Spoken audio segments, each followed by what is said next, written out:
Zone number 3 आसंता February 11 तारिख में जिला परिषद उपनिर्वाचन अनुष्ठित होउछि।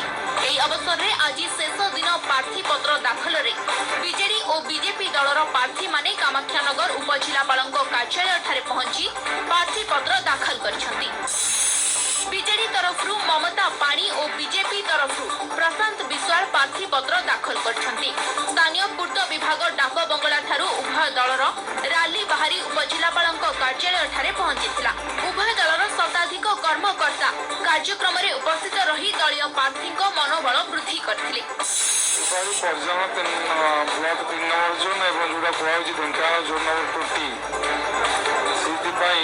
निर्वाचन हम फेब्रुआरी 11 निर्वाचन हम उपनिर्वाचन में आमर जी आगुरी जिला परिषद मेम्बर अकाल वियोग जो उपनिर्वाचन है सरकार जो माने सुविधा सुजोग से सुविधा सुजोग नहीं कार्य करी जिला परिषद जो उपनिर्वाचन हम अपना उपनिर्वाचन जिला परिषद उपनिर्वाचन